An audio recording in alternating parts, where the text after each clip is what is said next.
Hello everyone, this is Ariel Taib. In this video I'm going to show you the game between Mikhail Tal and Boby Fischer.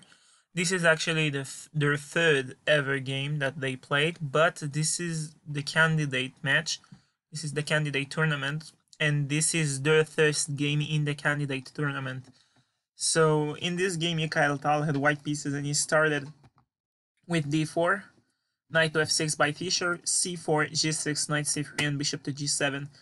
Fischer goes for the King's Indian defense, e4, and preparing e5, d6 preventing it, bishop to e2, castling, knight f3, e5. This is all pretty much a main line. You might be wondering what happened if white takes. Well, there is simply going to be some trades, but white can't win a pawn on e5, because then there is just knight takes e4, and there is a discover attack on the knight on e5, and so white can try and in between move knight takes f7 attacking black's rook, but then there is bishop takes c3 check, pawn takes, and king takes f7, and black is up a piece. So in other words, white can't win a pawn, so Tal knew that. He played d5, knight to d7. Fischer tries to occupy the c5 square for his knight, bishop to g5, pinning the knight, h6, bishop h4, and in this position the knight is pinned, and it's quite an annoying pin. And Fischer don't really want to play g5, and so he wants to play queen e8 to unpin the knight, so the knight can move to h7 or h5, it depends, and then break with f5. But in order to break with f5, you have to move the knight, and in order to move the knight, you have to move the queen.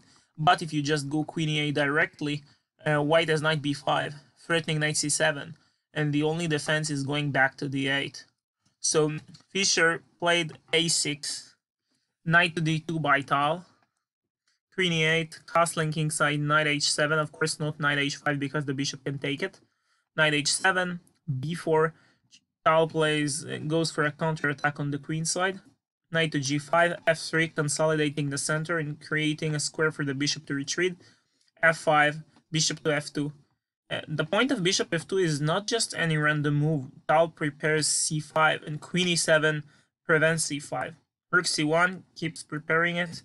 Knight to f6 increasing the pressure over the e4 pawn. c5, bishop to d7, queen to c2. Knight h5 going for the f4 square. b5, f takes e4, and in this position Tal realizes that Fischer is trying to attack his king, so Tal took with the d knight. His idea was to trade one of black attackers.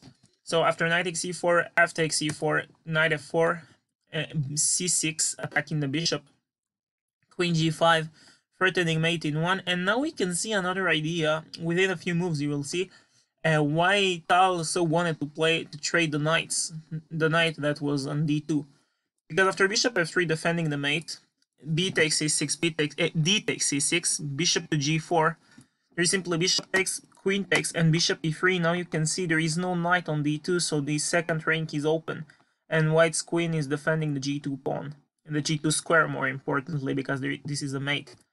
A takes b5, bishop takes f4, neutralizing the knight, e takes f4, and knight takes b5, attacking the pawn on c7, so rook f7 defending, and now queen c4, pinning the rook, and once again threatening to take on c7, so rook to c8 defending, and rook to f3, simply blocking the f pawn, because one of black's ideas was to play f3 and then bishop f5.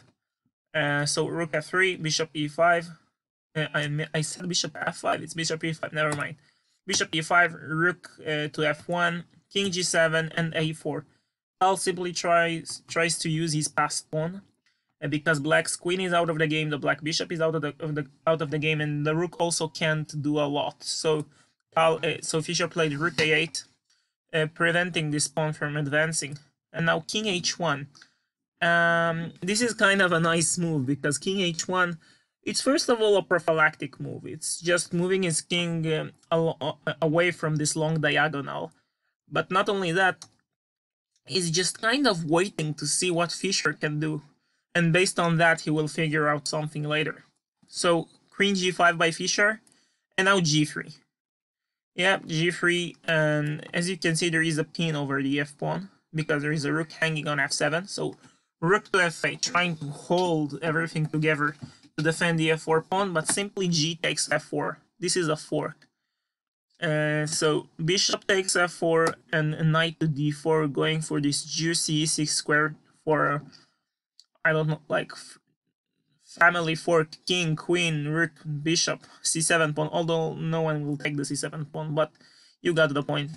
Queen h4 by Fischer, and now rook takes f4, rook takes f4, knight e6 check, and queen d4 check. He could take the rook directly, but he didn't. He just played queen d4 check, and rook from 8 to f6. If the other rook blocks on f6, then I suggest you to pause the video and find out how white can win this position. So pause the video and find out. Well, I hope you found it. The easiest way to win is simply to take his brother.